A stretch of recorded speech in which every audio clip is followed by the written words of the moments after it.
Look, I, 35M, need to get this off my chest, and it's gonna be a long one. My relationship with my brother Jake, 37M, is complicated as hell, and what just happened made everything so much worse.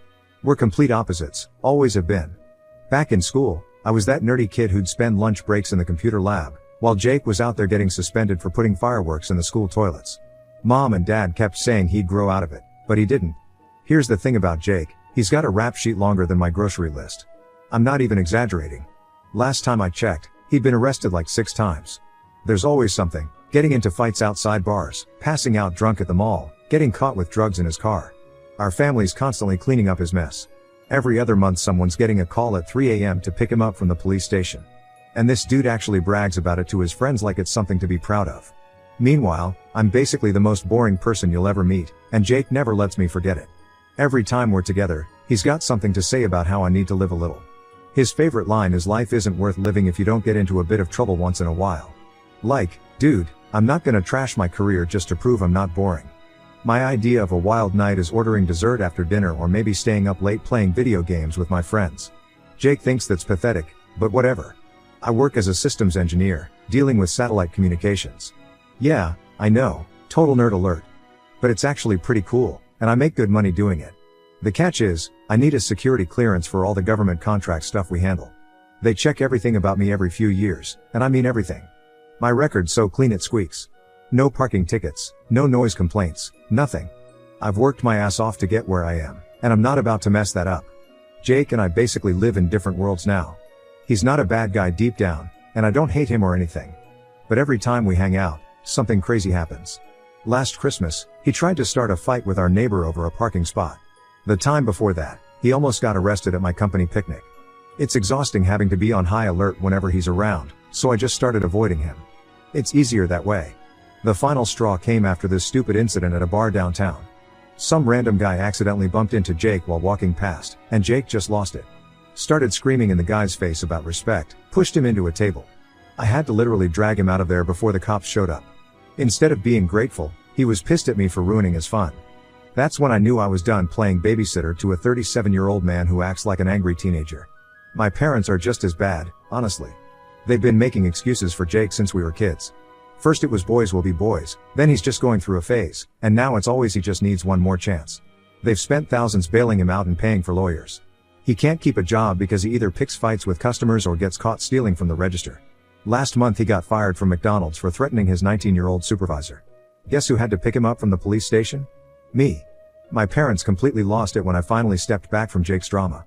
Mom started calling me stuck up because I bought a nice house and actually have a career. Dad keeps saying I'm abandoning the family. Like somehow I'm the bad guy for not wanting to enable a grown man who acts like a criminal. Every family dinner turns into a guilt trip about how I should be doing more to help Jake. They don't get that I'm trying to protect myself. One wrong move and I could lose everything I've worked for. I tried sitting down with my parents to explain why I was stepping back. Told them straight up that Jake was headed for serious trouble. It's only a matter of time before he robs the wrong store or punches the wrong guy, and then what? But they completely shut down when I called him what he is, a criminal. That was pretty much the end of our relationship. We still text on holidays and birthdays, but that's about it. It sucks not having my parents around anymore, but I'm not going to let them make me feel bad for protecting myself. Jake's always hitting me up for cash, usually small stuff like $20 for gas or $50 for groceries. I know I probably shouldn't, but sometimes I give it to him. Maybe it's leftover guilt from growing up together, or maybe I just want him to leave me alone. Either way, it's become this weird routine between us. Then last week, Jake shows up at my house out of nowhere. Starts talking about how he needs $2,000, like right now. When I asked what for, he got all weird about it. Kept changing the subject, wouldn't look me in the eye. Just kept saying he really needed it and I was the only one who could help. Real sketchy stuff. I was actually hoping this would be different. Like maybe he'd say he needed the money for some online classes or to fix up his car for Uber. If he'd shown any sign of trying to get his life together, I would have given him way more than $2,000. Hell, I'd have helped him with a whole career change if he wanted. That's all I've ever wanted, to see my brother get his shit together and start acting like an adult. The whole thing started feeling really sketchy. Jake couldn't give me one straight answer about what he needed $2,000 for. No way I was getting mixed up in whatever illegal stuff he was planning. With my security clearance and everything, I can't risk being connected to anything shady. So I told him flat out, no explanation, no money. Simple as that. Jake completely lost it. Started going on about how I care more about my job than family. Like I'm supposed to risk my entire career just because we share DNA? I tried explaining that I actually give a damn about him and don't want him getting into more trouble. The last thing I need is my money funding his next drug deal or gambling debt or whatever other mess he's gotten himself into this time.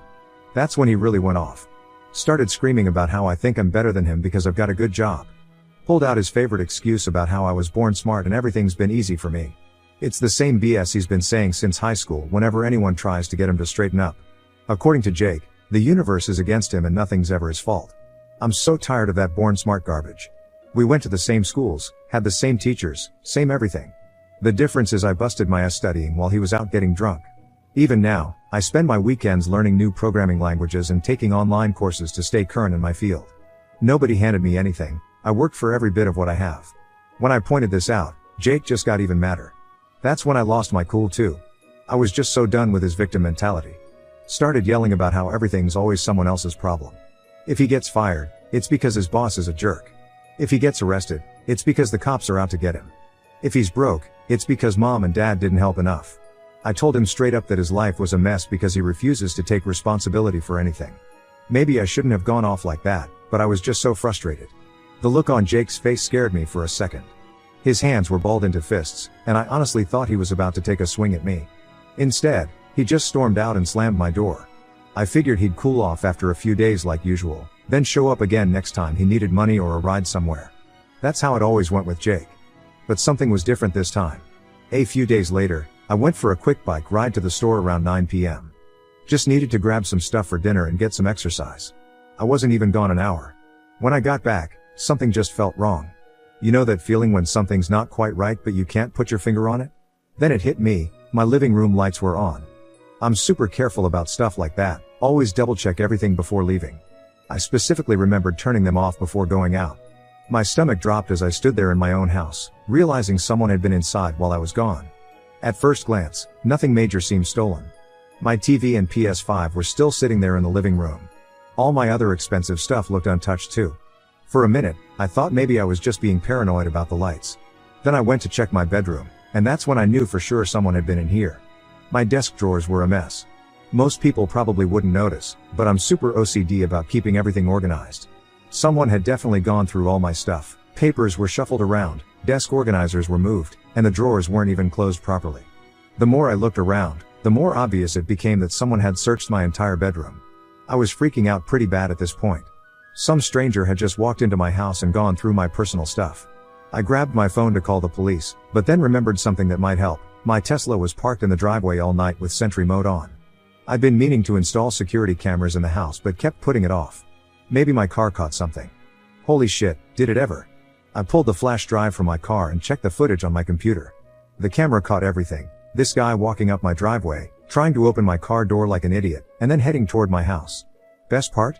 He hadn't pulled his mask down yet when he checked my car. It was like watching one of those dumb criminal videos, except this one starred my own brother. Jake's face was clear as day on my screen. You know your life's messed up when you catch your brother breaking into your house and you're not even shocked. Just disappointed.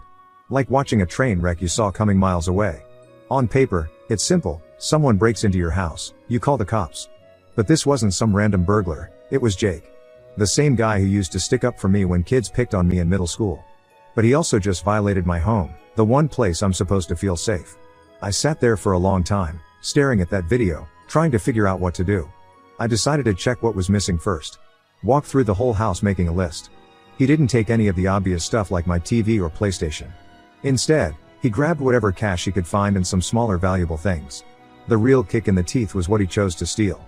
He took 2 of my expensive watches and my favorite custom mechanical keyboard. The watches hurt, but the keyboard really pissed me off. I build these things myself, spend weeks picking out the perfect switches, keycaps, everything. This particular one cost me $500 in parts alone, not counting all the time I put into it. It's basically art to me, and Jake probably just grabbed it thinking he could pawn it for quick cash. I figured I'd try talking to him before going nuclear with the police. Maybe there was still a chance to handle this like adults. I called him up, probably sounding more angry than I should have, but come on, my own brother just robbed me. The conversation started with me asking, "Did you break into my house, you piece of crap?" Jake played dumb right away. "What are you talking about?" Like I was some idiot who wouldn't have proof. Classic Jake move, deny everything until you can't anymore. I've watched him pull this same routine with our parents since we were kids. That's when I told him about having him on video trying to break into my Tesla before he hit the house.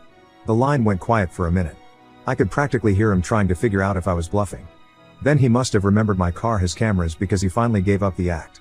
Want to hear his genius explanation for breaking into my house?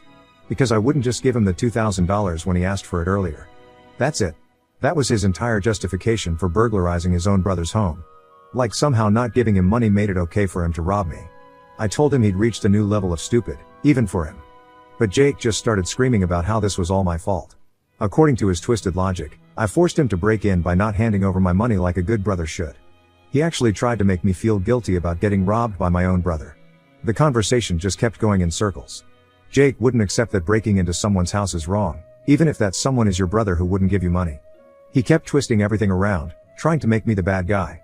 After about 20 minutes of this nonsense, I'd had enough. Told him straight up, either bring back my stuff by tomorrow morning, or I'm calling the police. You know what this idiot did? He laughed. Actually laughed. Said there's no way I'd call the cops over just a few things because we're family. When I repeated that he had until morning, he just made this dismissive noise and hung up on me. The whole conversation just showed how little he respects me or my boundaries. So now I'm sitting here at 1 a.m., trying to figure out what to do. My own brother broke into my house, stole my stuff, and then had the nerve to blame me for it. I don't even feel comfortable sleeping tonight. Keeps hitting me that he could just come back whenever he wants. But if I call the police, it'll destroy what's left of our family. Jake's got priors, so he'd probably do serious time. Plus my parents would never forgive me.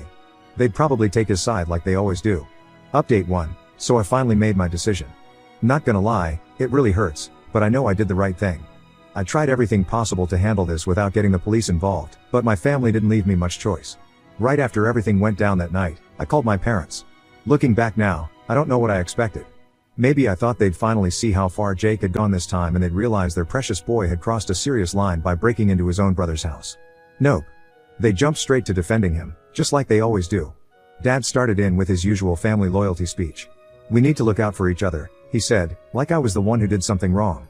According to him, I should have just handed over the $2,000 when Jake asked for it. He actually tried to justify the break-in, saying Jake must have been desperate and had no other choice. Like being desperate makes burglary okay? Mom wasn't any better. She tried to minimize what happened, saying Jake only took a few small things so I should just let it go. When I explained that he stole expensive watches and my custom keyboard that I spent months building, she came up with an even crazier idea. I should give Jake the $2,000 and he'd return my stuff.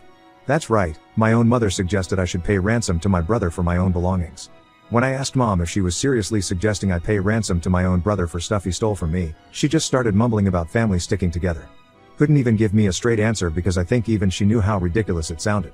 The more we talked, the more it became clear that my parents were completely useless in this situation. They'd already decided I was the bad guy for not giving Jake money whenever he demanded it. According to them, getting robbed by my own brother was somehow less important than keeping the peace in the family. They couldn't understand why I was upset about being burglarized.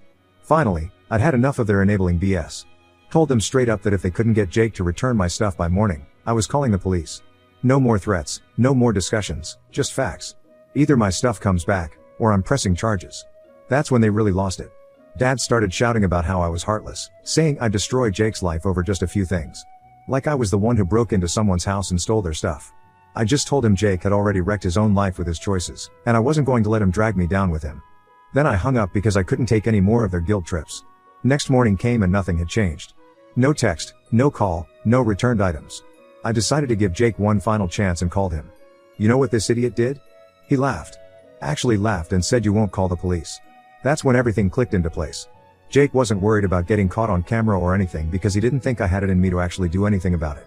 He was counting on me being the same pushover who used to cover for him when we were kids, who'd pick him up at 3 a.m. from whatever bar he got kicked out of, who'd always clean up his messes. In his mind, I was still that guy who'd do anything to keep the peace. That's the moment I knew I had to call the cops. Jake was 37 years old, still acting like a teenager who could do whatever he wanted without consequences. If I let this slide, I'd be stuck bailing him out and making excuses for him until one of us died. Nothing was ever going to change unless someone finally stood up to him. So I picked up the phone and did it. Called the police, reported the break-in. They came over pretty quick. I showed them everything, the damaged window, the Tesla footage of him trying my car door before breaking in, all of it. The officers said it was an open and shut case. Clear evidence of breaking and entering plus theft. They took my statement and said they'd move forward with arresting Jake. Watching the police write up their report, I had mixed feelings. I felt guilty about turning in my own brother. But there was also this weight lifting off my shoulders. For the first time in his life, Jake was actually going to face real consequences for his actions. I'd tried giving him an out, tried handling it within the family, but he just laughed it off. Later that evening, all hell broke loose. Jake had called our parents from jail after getting arrested. Dad completely lost it on the phone, screaming about how I was destroying the family and ruining Jake's precious life. Mom was just sobbing in the background, like I was the one who'd committed a crime.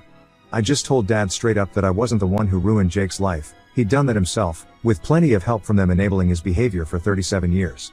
Then I hung up because what else was there to say? They'd made their choice a long time ago, picking Jake's side no matter what he did. Turns out Dad was right about one thing, the courts hammered Jake hard. He already had a record, and the evidence against him was rock solid. I had to testify at his trial and submit the Tesla footage. They charged him with breaking and entering plus felony theft because of how much the stolen stuff was worth. Really different from all those times Mom and Dad had bailed him out of trouble. The charges were serious enough that Jake was looking at real prison time. Instead of letting him use a public defender, my parents emptied their retirement savings to hire some lawyer. I tried telling them they were wasting their money, the evidence was clear as day. But they wouldn't listen, just like they hadn't listened for the past 37 years. The whole trial was a nightmare. My parents spent every day telling anyone who'd listen what a terrible person I was for throwing my brother's life away. After weeks of hearing this BS, I finally snapped. Told them they were the ones who ruined Jake's life by being garbage parents who never taught him about consequences. That they'd failed both their kids, Jake by enabling him, and me by expecting me to clean up their mess. Mom started crying when I said they were responsible for Jake ending up in prison. Harsh? Maybe. But I wasn't wrong. They had one last chance to step up as parents. They could have told Jake he'd gone too far this time, could have made him return my stuff and get help. Instead, they defended him breaking into my house and stealing from me. Well, turns out the judge wasn't as understanding as they were. I haven't visited Jake in prison. What's the point? According to our parents, he says this is all my fault. Maybe prison will teach him something about taking responsibility for his actions, but I'm not holding my breath. At least with him locked up, I don't have to worry about him showing up at my house anymore. My parents have completely cut contact with me. Honestly? Good riddance. Yeah, it sucks that this is how things ended up, but I'm done feeling guilty about it. I spent years trying to help Jake while protecting myself, and all it got me was robbed and blamed. Sometimes you have to let toxic family members face the consequences of their actions, even when it hurts. I'm not responsible for fixing my brother's life, and I'm definitely not responsible for my parents' failures.